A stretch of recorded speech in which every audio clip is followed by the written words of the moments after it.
یہ لیکچر 11ویں جماعت کے لیے حکیم منظور کی غزل ہم پڑھیں گے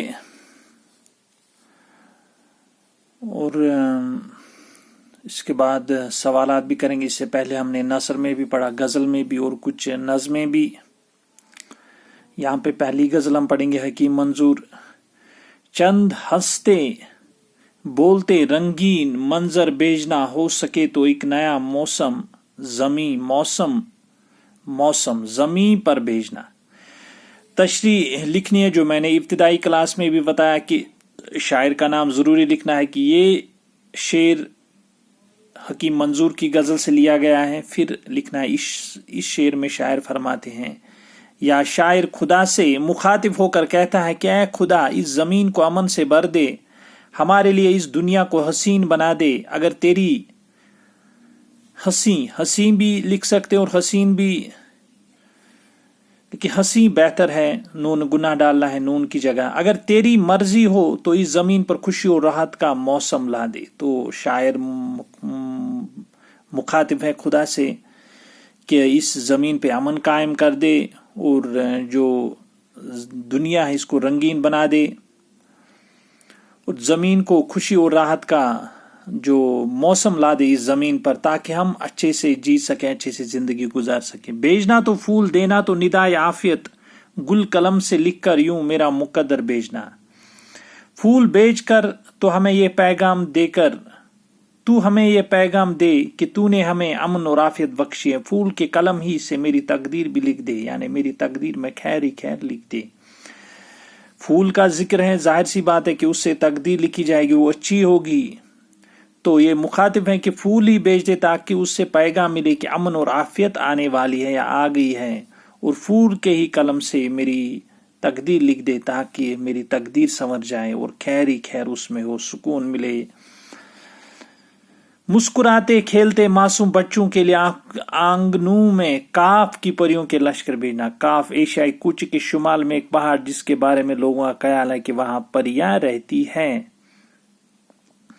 تشریح، چھوٹے چھوٹے مسکراتے کھیلتے بچوں کے لیے کوہ کاف سے پریوں کے جھنڈ لا کے ان کے آنگنوں میں رکھ دیں تاکہ وہ ان کے ساتھ کھیلیں اور خوشیاں منائیں.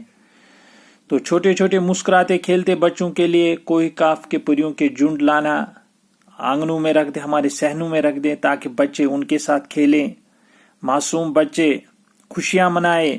یعنی ہمارے بچوں کے لیے بھی امن اور خوشی کے ساتھ بچپن گزارنے کا سامان پیدا کر. تو ماحول کی عکاسی جو ہمارے آس پاس چل رہی اس کی طرف اشارہ ہے. حکیم منظور نے اس سینس میں ایک غزل لکھی ہے، رات کی کھنکی میں دینا تھوڑی سی گرمی ادار، دوپہر کی دھوپ میں سائے کی چادر بھیجنا.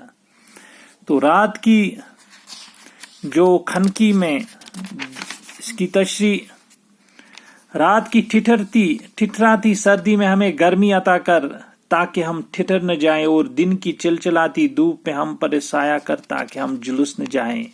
یعنی ہمیں دن رات کی مشکلات اور پریشانیوں سے نجات دلا دے.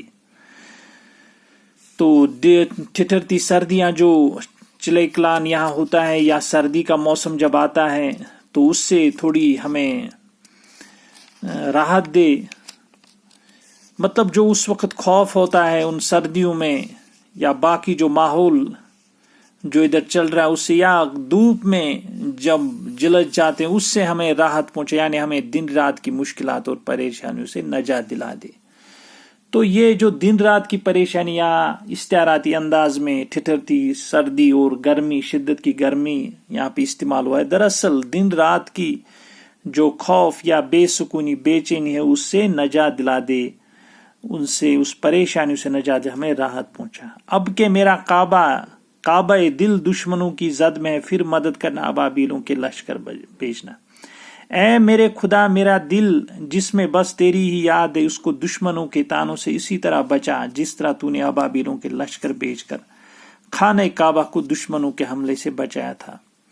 اے میرے خدا میرا دل جس میں تیری یاد ہے، اس کو دشمنوں کے تانوں سے اس طرح بچا جس طرح تو نے ابابیلوں کے لشکر بھیج کر خانہ کعبہ کو دشمنوں کے حملے سے بچایا ہے.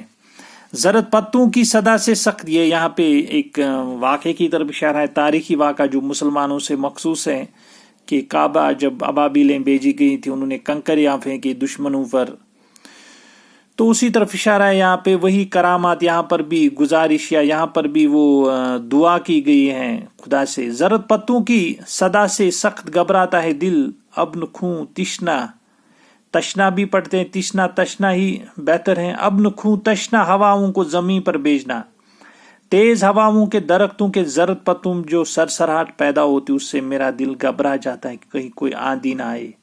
اے خدا تو کسی آندھی کو زمین پر نہ بھیج، یعنی ہم اپنی آفتوں سے بچا۔ شاعر کا دل تیز ہواؤں سے اور زرد پتوں سے جو سرسرا اس سے دل گھبرا جاتا ہے کہ کوئی آندھی نہ کوئی طوفان نہ آ جائے۔